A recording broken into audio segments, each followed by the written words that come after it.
En la amarga prueba del combate, a los hombres y a las máquinas que lucharon en el transcurso de la Segunda Guerra Mundial, se les exigía por sistema lo imposible. Y de todos los aviones de la Luftwaffe que participaron en el conflicto, ningún aparato presenta una mejor adaptabilidad para diversas aplicaciones que el Junkers Ju-88.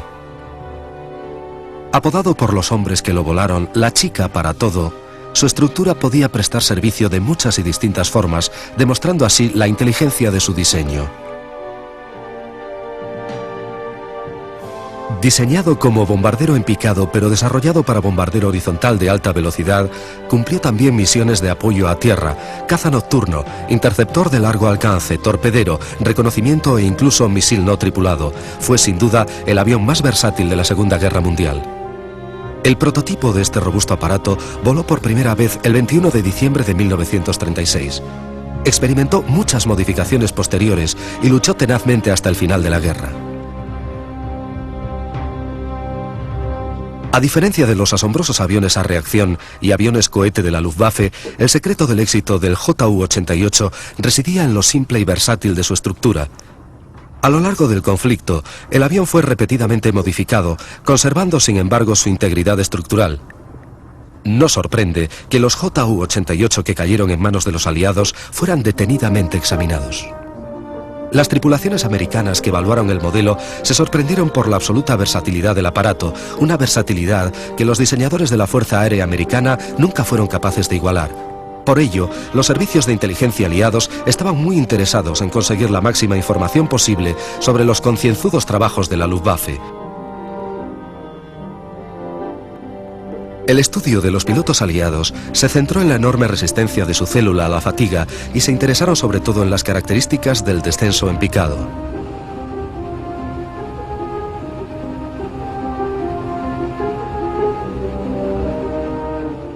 El general Karl Spaatz, que dirigió las operaciones aéreas norteamericanas en Europa, tuvo el mando de la famosa Octava Fuerza Aérea. Estaba muy interesado en obtener información sobre los aviones alemanes.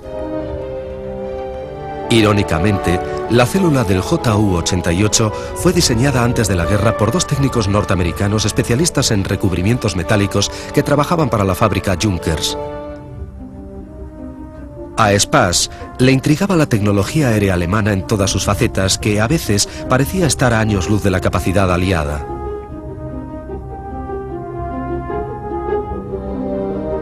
Spaatz, con frecuencia, tomaba parte personalmente en el desmontaje del armamento alemán capturado.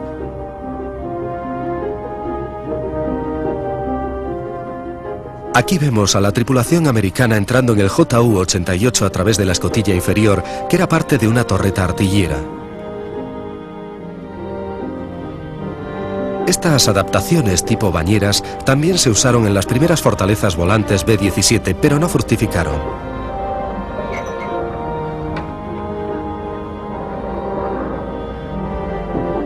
El avión podía utilizar varios motores y los puntos de anclaje eran tan versátiles que un mismo aparato podía llevar dos tipos de motores. Los motores Jumo equipaban la mayoría de los últimos modelos. Su forma circular podía hacer pensar que eran radiales, pero en realidad eran motores de 12 cilindros en V invertida con un radiador esférico sobresaliendo. Su potencia llegó a los 1880 caballos. Otro detalle característico era su robusto tren de aterrizaje de pata simple, amortiguador oleoneumático y muelles de acero que hacía girar 90 grados las grandes ruedas, especiales para terrenos blandos, antes de replegarse en las góndolas motoras. El sistema absorbía el impacto de la toma de tierra y permitía la operación del avión en los toscos aeródromos de primera línea. Dado que el Ju-88 voló en todos los frentes alemanes, con frecuencia bajo tremendas condiciones de combate, estas dos simples características fueron la clave de sus logros. En un principio, el Ju-88 fue diseñado simplemente como un bombardero Snell, rápido, un avión que volaría más veloz que los cazas enemigos que trataran de derribarlo. Este fue un concepto en el que los teóricos militares alemanes a menudo habían insistido en el periodo entre guerras.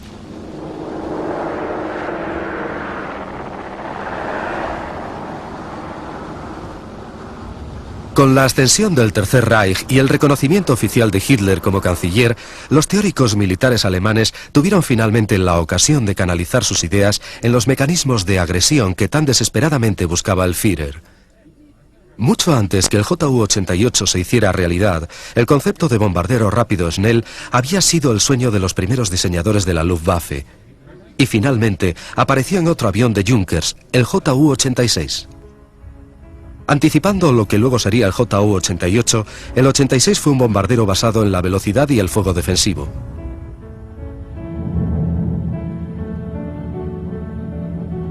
Tenía 3 ametralladoras a proa y torretas retráctiles dorsal y ventral.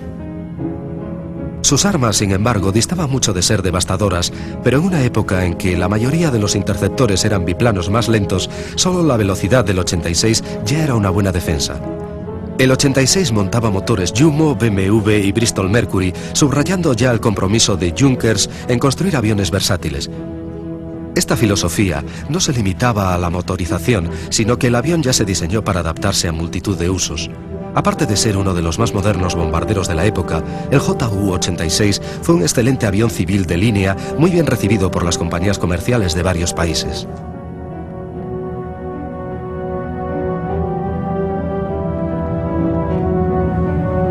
Cuando Hitler envió 6.000 hombres de la Luftwaffe para que ayudaran a Franco en la Guerra Civil Española, el Ju-86 vino con ellos. Más tarde, el avión fue modificado para volar a grandes altitudes. Esta versión, llamada P, disponía de cabina presurizada, lo cual, junto a los motores diésel turboalimentados Jumo 207 de cilindros opuestos y 1000 caballos de potencia, permitía a sus 2 tripulantes volar en misiones de reconocimiento a la increíble altitud para la época de 40.000 pies, más de 12.000 metros.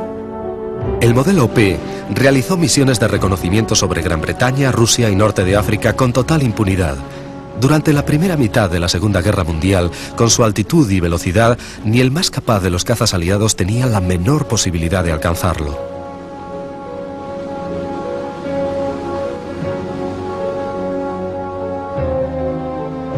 Pero cuando estalló la guerra en Europa, el Ju-86 estaba ya anticuado como bombardero convencional. A principios de 1939, este tipo de misiones eran asignadas a aviones como el duro Heinkel 111.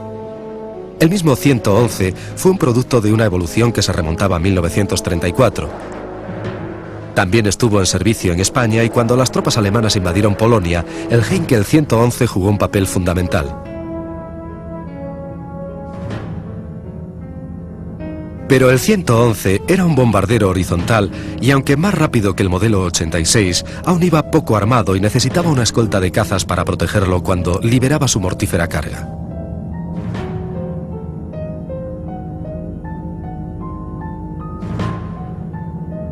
El compañero del 111 en la primera parte de la contienda fue el Dornier Do-17, un aparato incluso más versátil. También diseñado en 1934, el Dornier tenía fuertes vínculos con la aviación comercial.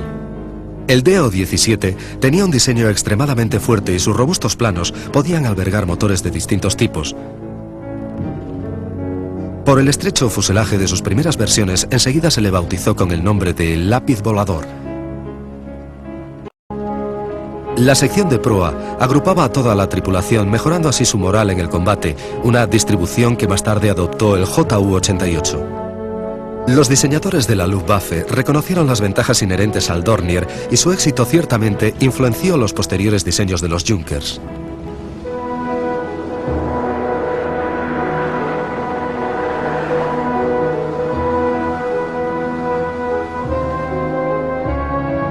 Como bombardero convencional, el Do-17 demostró ser tremendamente eficaz. Volando a gran altura sobre sus objetivos, el Dornier descargaba sus bombas con mortal precisión. Debido a que los 17 fueron construidos con un fuselaje extraordinariamente fuerte para alojar cargas pesadas, el avión estaba ya bien preparado para ejecutar otro tipo de bombardeo que los pilotos de la Luftwaffe ya habían utilizado para amedrentar a los ejércitos de Europa, el bombardeo en picado.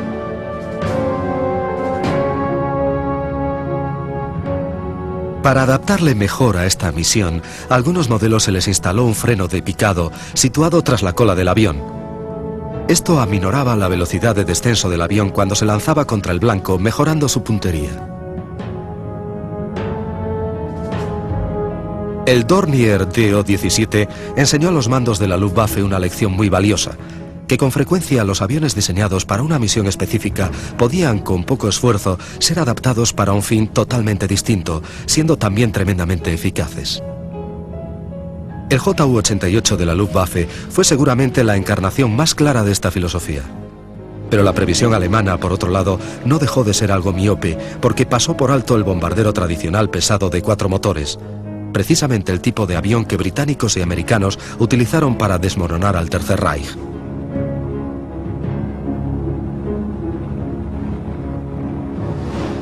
La excepción a este error fue el Heinkel 177 Greif de 4 motores. Parecía un bimotor, pero de hecho cada hélice estaba accionada por 2 motores Daimler-Benz alojados dentro de cada góndola.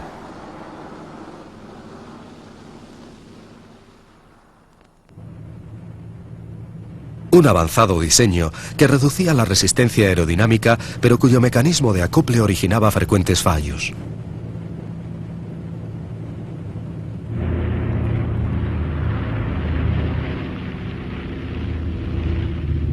Ningún otro avión en la historia sufrió más incendios en vuelo que el desafortunado Heinkel 177. La fatua incompetencia de Göring impidió que Alemania dispusiera de bombarderos pesados. Sin capacidad aérea de largo alcance, Alemania sufrió por contra una terrorífica devastación en su territorio a manos de los cuatrimotores aliados de bombardeo.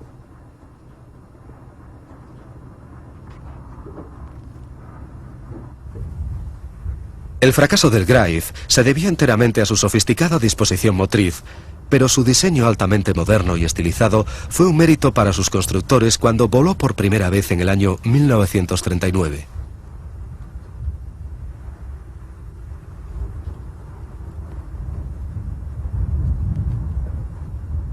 Cuando estalló la guerra, se hizo pronto patente que la tecnología de los aliados era claramente inferior.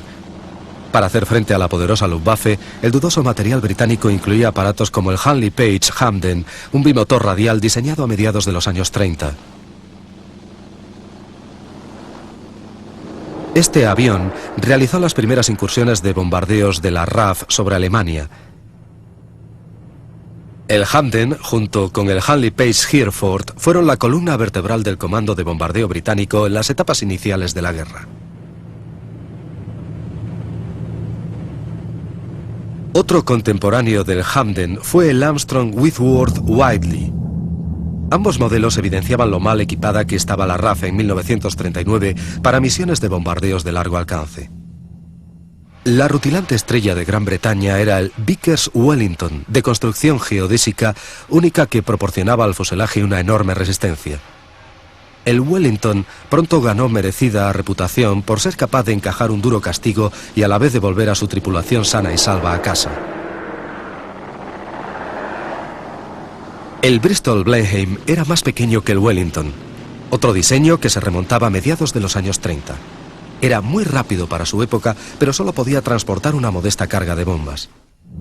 Mientras la guerra continuaba su escalada, a los Hamdens, Blenheims y Wellington pronto se les unieron aviones americanos como este Martin Baltimore.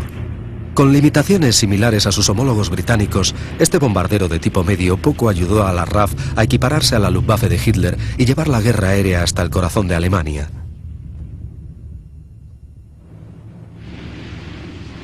Sin embargo, los americanos no tardarían mucho en contribuir con 2 bombarderos de tipo medio que igualarían e incluso superarían el listón de la Luftwaffe. El primero fue el North American B-25. Después de mucho tiempo, los aliados disponían por fin de un bombardero que se aproximaba a la versatilidad de la que ya disfrutaban los pilotos alemanes. El denominado Mitchell, el B-25, actuó en el Pacífico, norte de África y Europa como bombardero convencional y también como avión de ataque armado con una serie impresionante de ametralladoras y cañones colocados en el morro. El otro bombardero americano de este tipo fue el B-26 Marauder, merodeador. Menos versátil que el B-25, el Marauder era un avión muy veloz, pero a veces muy difícil de manejar. Fuertemente armado para defenderse contra los ataques de los cazas, el merodeador era resistente y fiable, especialmente una vez que su tripulación se adaptaba a las demandas de este avión de alto rendimiento. En conjunto, los bombarderos de tipo medio americanos no eran tan versátiles como sus homólogos alemanes, pero casi siempre llevaban más potencia de fuego defensivo que los aviones similares de la Luftwaffe. Aunque esto supusiera una considerable pérdida de velocidad debido al peso extra del armamento.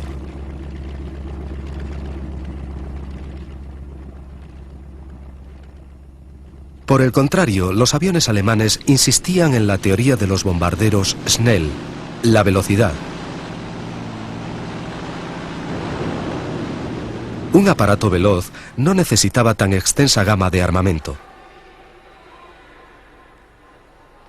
A pesar de todo, el desarrollo de la guerra continuó, los cazas aliados se hicieron cada vez más rápidos y los pilotos de la Luftwaffe empezaron a pagar un alto precio. A finales de 1939, las primeras versiones de los Ju-88 llegaban regularmente al frente.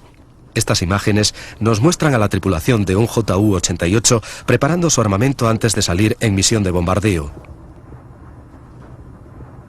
Las ametralladoras eran MG-15 de calibre 7,92, fabricadas por Rheinmetall Borsig, una empresa que fabricó la mayoría del armamento del Reich durante la guerra.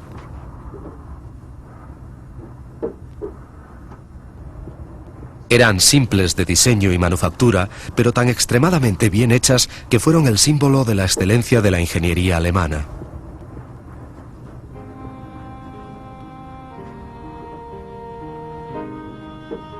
Las MG-15 eran ligeras, fáciles de manejar y se instalaban sin esfuerzo. Cada pieza iba montada sobre una articulación esférica fijada al fuselaje.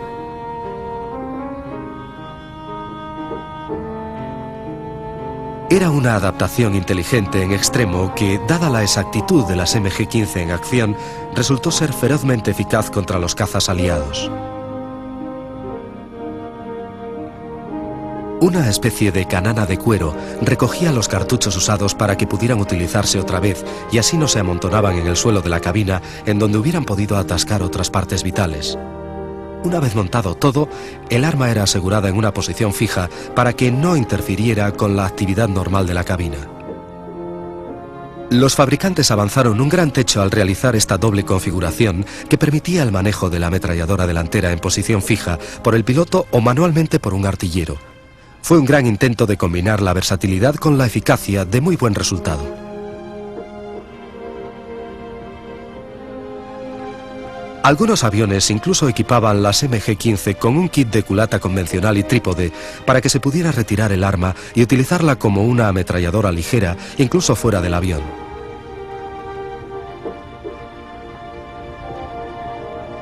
En muchas ocasiones, las tripulaciones derribadas se encontraron con un arma de un valor incalculable. Este kit ofrecía una considerable seguridad para los tripulantes que desafortunadamente caían detrás de las líneas enemigas.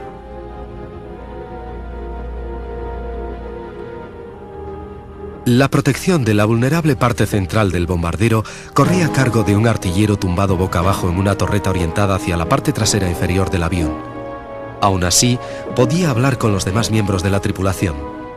Al estar 3 o 4 hombres luchando codo con codo, se lograba un importante beneficio psicológico, algo que nunca conocieron las tripulaciones de los bombarderos aliados. Combatir aislados en sus posiciones alrededor del fuselaje, intercambiando fuego a 20.000 pies de altura, era a menudo una terrible experiencia en soledad para los artilleros británicos y americanos.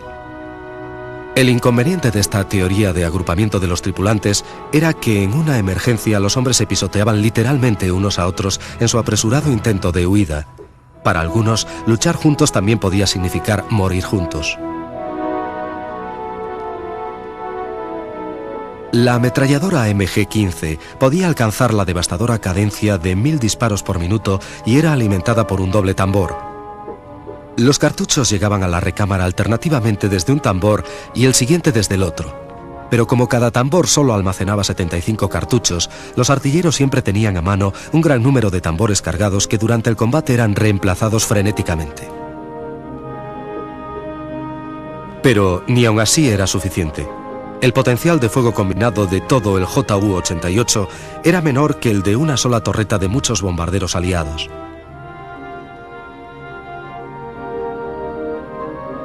Como ocurría en los demás bombarderos alemanes, en el diseño del Ju-88 se había prestado más atención a su eficiencia ofensiva que a su propia capacidad de defensa. Con todo, los Junkers 88 fueron unos aparatos que una y otra vez transportaron con éxito a los hombres y sus cargas letales al lugar de lanzamiento para regresar salvos de nuevo. Werner Seiss, un piloto de Ju-88, nos cuenta su experiencia. Creo que el Ju-88 para su época fue uno de los mejores bombarderos que tuvimos. Pero era un bombardero, no un caza. Bueno, el armamento defensivo era más o menos para darte algún apoyo moral. Cuando disparabas la ametralladora, te hacía sentir mejor. Es como si se desvaneciera la enorme presión que se establecía dentro de la cabina. Cuando oías las ráfagas de tus ametralladoras, sentías que tenías algún tipo de protección. Pero no causábamos demasiados daños a los aviones que nos atacaban. Teníamos mucha suerte si lográbamos escabullirnos de los cazas.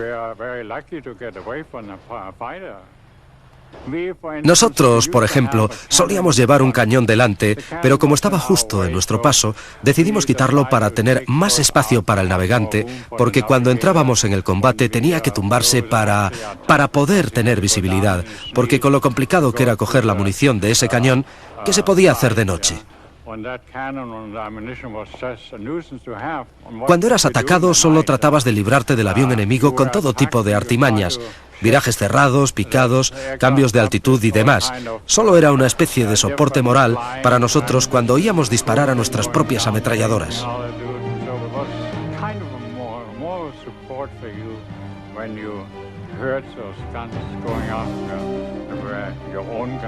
Tú no oías las ametralladoras del avión que te atacaba. Todo lo que percibías era la visión de aquellas balas trazadoras pasando cerca de ti y deseabas ardientemente poder escapar de aquel lío. Así que retiramos el cañón.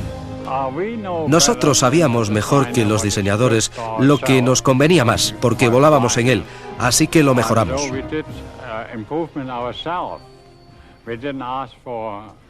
No pedimos permiso para ello, simplemente lo hicimos. También cambiamos otras cosas. Los frenos de picado reducían la velocidad del avión un poco, no mucho. Pero en los casos en que necesitaba ser algo más rápido, cualquier pequeña cosa ayudaba. Así que hasta eso quitamos. Las tripulaciones estaban muy compenetradas con sus aviones y con frecuencia introducían cambios particulares para adecuarlos mejor a las condiciones de combate en que ellos mismos se veían inmersos. Desde el comienzo mismo de la guerra, los convoyes de suministro que surcaban el Atlántico, vitales para Gran Bretaña, resultaban presa fácil de los submarinos alemanes, los famosos U-Boat. Aviones escolta de largo alcance, como los hidroaviones Sunderlands, trataban de contrarrestar la amenaza, pero eran lentos y solo sirvieron como un sabroso blanco para los Ju-88 en patrulla marítima. Lejos de la costa, cuando los torpes Sunderlands eran atacados, se veían forzados a arreglárselas por sí mismos, hasta que, si la suerte les acompañaba, los cazas llegaban al lugar.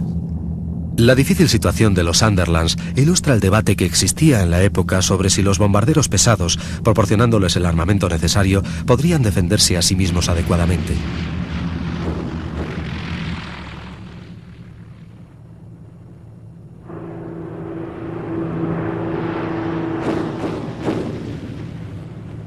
Aquí vemos a 3 Ju-88 que, aunque más rápidos y ágiles que los Sunderland, son mantenidos a raya por el potente fuego de las torretas y las ametralladoras manuales del hidroavión. El potencial de fuego defensivo de los Sunderlands era formidable y dio origen a su bien merecido apodo, el puercoespín. Pero incluso así, lo mejor que se podía hacer contra el ataque de los 88 era intentar mantenerlos a raya hasta que llegaran los refuerzos. Del mismo modo, este incidente demuestra lo versátiles que eran los Ju-88 alemanes. En estas ocasiones, pasaban de bombarderos medios al papel de caza de gran radio de acción. Pero poco tiempo después, cuando tuvo que enfrentarse al Bristol Beaufighter británico, un avión creado especialmente para este cometido, fue el 88 el que tuvo que ponerse a la defensiva. Al final, la virtud de la versatilidad de aparatos como el Ju-88, aunque por entonces realmente importante, fue diluyéndose. Sobre todo porque más tarde o más temprano, este polivalente avión tenía que enfrentarse con aparatos enemigos ya diseñados específicamente para cometidos en los que el Junkers no era especialista. Nunca fue un combate igualado.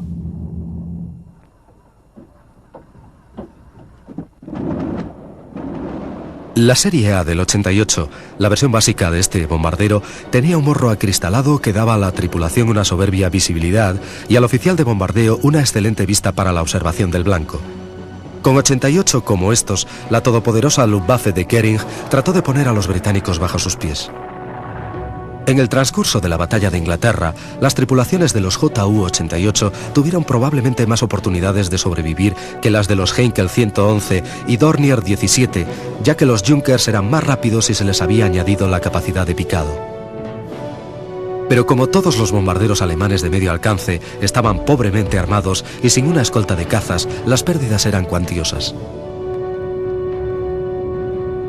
La batalla de Inglaterra será recordada como el mayor revés alemán, pero también le dio a Goering importantes lecciones sobre tácticas no entrenadas previamente, aunque a un alto precio.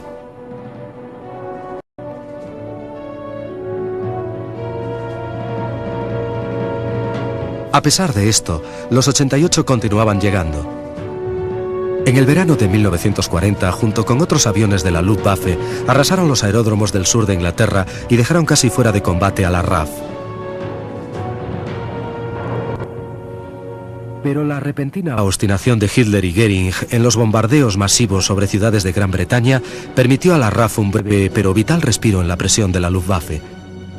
Sobre Gran Bretaña se demostró el acuerdo de los diseñadores del Ju-88. Pero la mayor parte de su éxito recae sobre los hombres que los volaron en combate. Sin embargo, algunas de estas tripulaciones veían al 88 como una trampa mortal. Werner Seiss nos lo recuerda.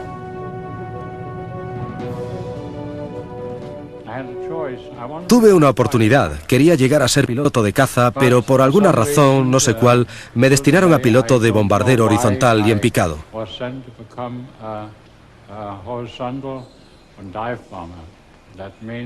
Eso significaba volar los Stukas Ju-87 y el Ju-88 y más adelante incluso tuve ocasión de volar el 188.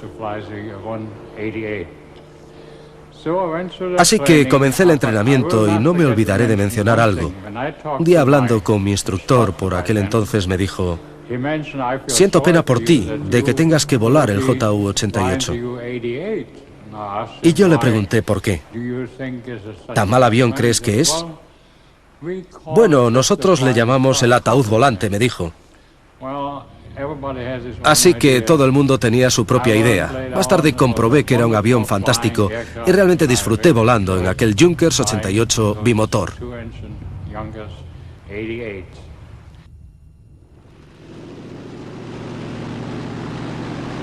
El morro acristalado no lo tenían todos los 88. Construidos al mismo tiempo, existían varios modelos de combate que incluían un equipo de radar para la intercepción nocturna. Patrullando en los oscuros cielos de Alemania, la tecnología del radar Liechtenstein era considerada tan importante que cuando un desorientado caza nocturno 88 aterrizó en Suiza por equivocación y fue confiscado, Hitler ordenó inmediatamente que su tripulación fuera fusilada a su regreso. Lejos de los cielos del Canal de la Mancha, el 88 también actuó en el Mediterráneo.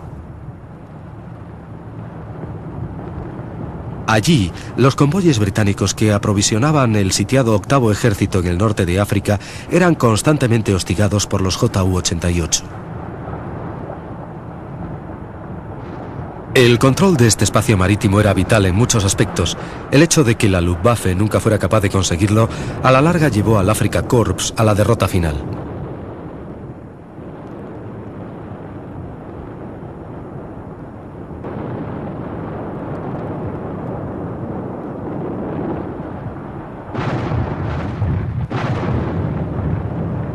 La piedra angular de la supremacía británica en el Mediterráneo fue la isla de Malta. Este pequeño trozo de tierra resistió los bombardeos de castigo que diariamente llevaba a cabo la Luftwaffe en la primavera de 1942.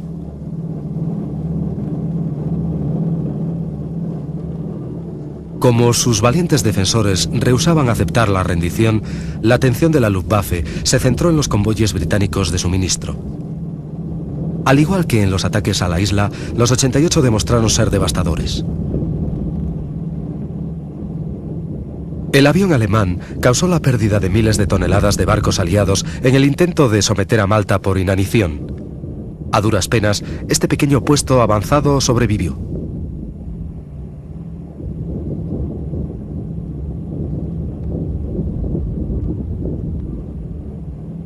Un hecho que fue debido mayormente a la determinación de la población civil de la isla, gente que antes de abandonar sus casas prefirió soportar terribles bombardeos, penuria y devastación.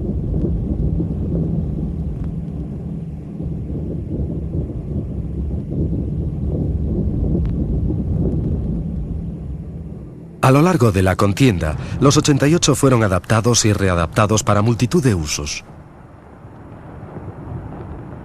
Algunos fueron una extensión del modelo básico, otros fueron rediseñados totalmente como el 188. Eric Sommers, tripulante de un 88, nos lo comenta. A los 88 los modificaban continuamente. Luchó como un avión de reconocimiento, ataque terrestre o caza nocturno. Como el avión era capaz de transportar una carga de bombas de 2,5 toneladas, se le podía añadir un montón de equipos, lo que le hacía versátil. Y era fácil mantener un número de producción para sustituciones. Esta fue la razón de que el avión evolucionara tanto.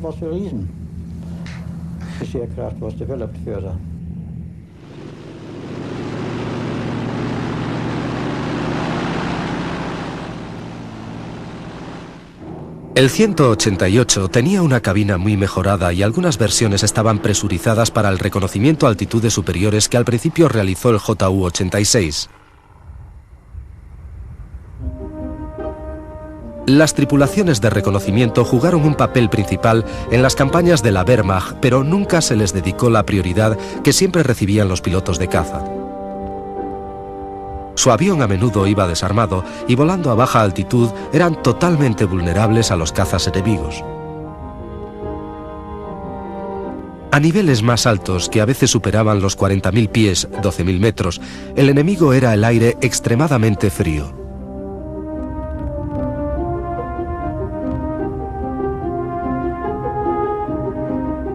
Para el reconocimiento aéreo, diferentes versiones del 88 fueron apareciendo, como esta denominada T.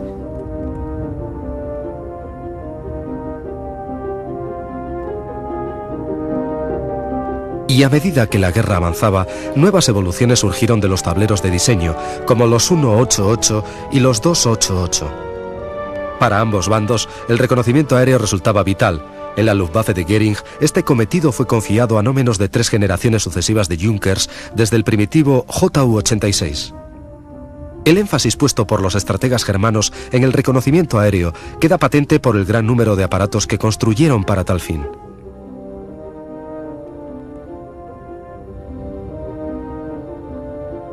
Solo del Junkers 88 se fabricaron más de 1.800 unidades en versión de reconocimiento en una época en que el alto mando ejercía una intensa presión para que no se construyera nada que no fuera cazas o bombarderos.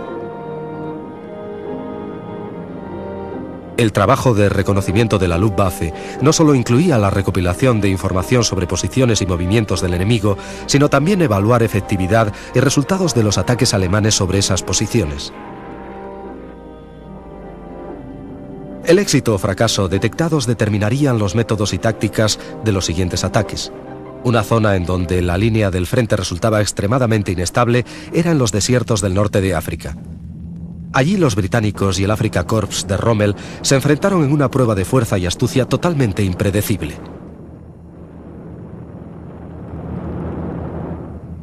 Aunque al principio los combates se limitaron a vehículos blindados, las misiones aéreas jugaron un papel importante y de nuevo el JU-88 fue el actor principal.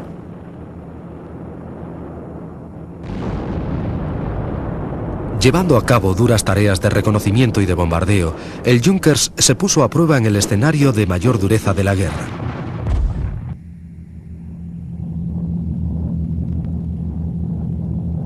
Por su escasa protección y mala visibilidad, la parte inferior del fuselaje era el talón de Aquiles del 88. Para empezar, iba poco armado y la superficie inferior estaba totalmente expuesta al fuego enemigo. La principal razón de tal debilidad era que su tripulación estaba agrupada en la cabina delantera. En los aviones aliados, como el B-25 y el B-26, las posiciones defensivas estaban distribuidas a lo largo del fuselaje e incluía una torreta artillada en cola como protección de los ataques traseros. En los JU-88 todo el mundo estaba en la cabina delantera. Como navegante yo me sentaba en el lado derecho. Una vez preparado mi trabajo, poco más podía hacer. No tenía ninguna mesa a bordo, así que todo lo preparaba de antemano. Ponía los mapas alineados a mi derecha, la ametralladora estaba enfrente, pero para manejarla tenía que tumbarme boca abajo en un suelo retráctil. Debajo del suelo estaba el mecanismo de liberación de las bombas, así que cuando no tenía que lanzar ninguna, empujaba el suelo hacia adelante y podía tumbarme allí y permanecer junto a mi ametralladora. O podía dormirme, eso también lo hacíamos. Las comunicaciones eran buenas, primero porque en el JU-88 casi podías hablar con todo el mundo, a pesar del ruido, pero con el interfono estaba siempre en contacto. Los rusos, por supuesto, nos soltaban un montón de fuego antiaéreo allí fuera. Pero lo ignorabas, sí, simplemente lo ignorabas. Era la única forma de hacerlo, intentar ir a tu aire. Había una nube de antiaéreos, la atravesábamos, descargábamos nuestras bombas y a olvidarlo. Los cazas nocturnos por entonces no suponían un gran peligro, pero naturalmente estábamos al tanto. Por la noche no se veía nada excepto los fogonazos.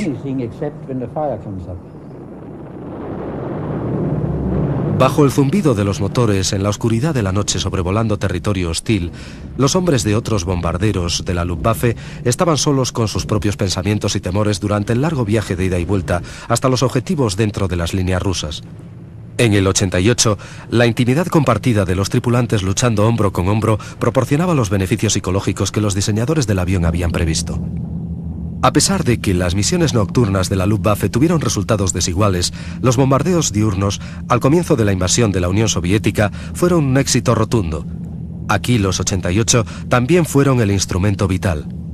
Los aeródromos rusos eran tan numerosos y esparcidos que solo había 3 Junkers para cada objetivo. Aún así, los 88 hicieron su trabajo. Al final, Rusia consiguió vengarse. Al paso de cada invierno, los supervivientes de la Luftwaffe sufrían condiciones insoportablemente primitivas y duras. El 88 fue construido para recibir muy poco mantenimiento, pero no había sido previsto para el increíblemente terrible entorno del Frente del Este. A finales de 1944, el Tercer Reich estaba desmoronándose al paso de una tormenta de su propia creación. Replegándose en todos los frentes, incluso los aeródromos de la Luftwaffe en territorio alemán, pronto reflejaron la devastación aliada. Cuando se paralizó la construcción de los Junkers 88, cerca de 15.000 habían participado en acción. Más de la mitad de ellos eran bombarderos y alrededor de 4.000 volaron como cazas defendiendo al Reich. No menos de 7 principales constructores alemanes, incluyendo Opel, Volkswagen y BMW, participaron en el esfuerzo de fabricar el avión. A pesar de esas enormes cantidades, pocos 88 cayeron en manos de los aliados. 2 o 3 fueron llevados a América, donde fueron detenidamente examinados. La disposición de la cabina, sacrificando armamento para agrupar a los tripulantes, fue una fuente de debate entre los diseñadores de las Fuerzas Aéreas de los Estados Unidos. Para los americanos, resultaba paradójico amontonar la tripulación mientras se les pedía que abordaran cometidos distintos. Los pilotos americanos compararon las prestaciones del 88 con las de sus propios bombarderos medios de aquel momento, con el acuerdo general de que el 88 era un aparato extremadamente resistente y no tan difícil de volar como se imaginaba. En muchos aspectos, sus características de vuelo resultaban similares a las de los cazas multimotores británicos de la época. El 88 que estamos viendo es realmente único. Construido en junio de 1943, fue uno de los muchos aviones de la Luftwaffe de primera línea transferidos a Rumanía, aliada de Alemania. Pero en menos de un mes, su piloto rumano desertó con el preciado trofeo, su nuevo y flamante Ju-88. Aterrizó el avión en Chipre, controlada por los británicos, y de allí la RAF lo llevó rápidamente al Cairo y luego hacia la base Wright-Patterson en Estados Unidos. Fue una suerte que tan completo ejemplo de la aviación alemana consiguiera llegar a los Estados Unidos. Durante la guerra, los pilotos aliados aprendieron a distinguir el Junkers 88 con el morro acristalado que sabían que correspondía a la relativamente indefensa versión de bombardeo y no dudaban en atacarle. Pero las versiones de caza del 88 con sus ametralladoras de grueso calibre en la proa y sus 600 km por hora eran un peligrosísimo enemigo. Hacia el final de la guerra, los pilotos alemanes se percataron de este hecho y pintaron el morro de la versión de caza de forma que pareciera acristalado. Los consiguientes errores de identificación costaron el derribo de muchos de los aparatos aliados. Es un ejemplo de cómo una simple modificación de aspecto que solo requiere inteligencia y un poco de pintura puede resultar tan eficaz como una costosa innovación tecnológica.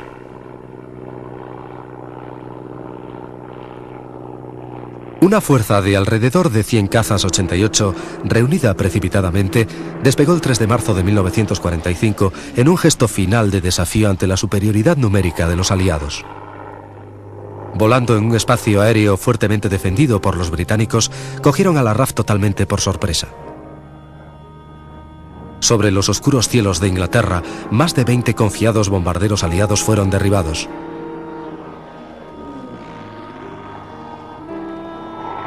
Próximos ya a la derrota, los pilotos de la Luftwaffe sabían muy bien que eran la última línea de defensa que le quedaba a la población civil alemana. Una población que noche tras noche sufría la masacre de los bombardeos aliados indiscriminados.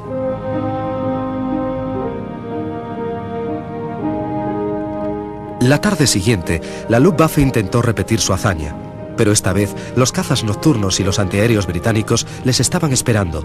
En esta ocasión, los 20 aviones derribados fueron los alemanes.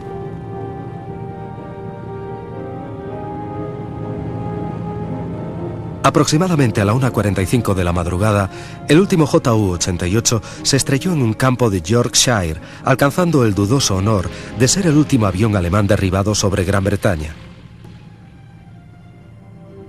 A lo largo de su vida, el formidable 88 se utilizó para probar casi todo tipo de armamento aéreo.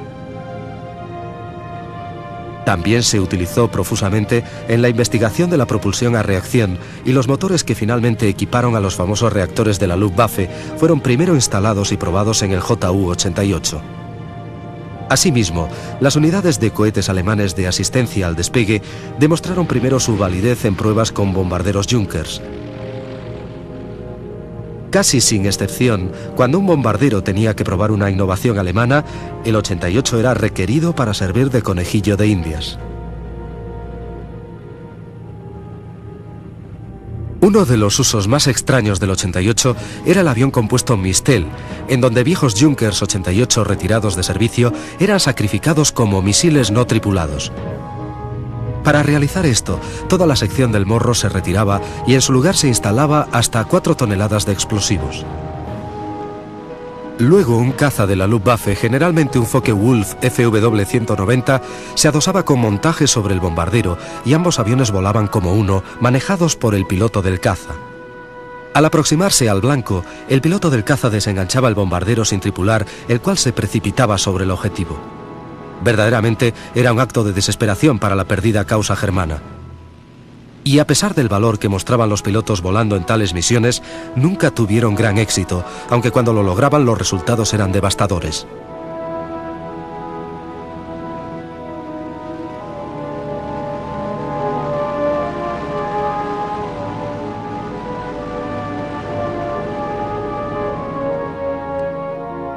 Este JU-88 rumano, que pasó a la Fuerza Aérea Americana por cortesía de su piloto desertor, es uno de los 4 únicos ejemplares que quedan de los más de 14.000 que se construyeron. Expuesto en el Museo de la Fuerza Aérea Wright-Patterson en Dayton, Ohio, ha permanecido en silencio casi medio siglo. Es el impresionante testimonio de uno de los mayores logros de diseño de la Luftwaffe, encarnando la filosofía esencial de la aviación alemana basada en la trinidad de sencillez, robustez y versatilidad.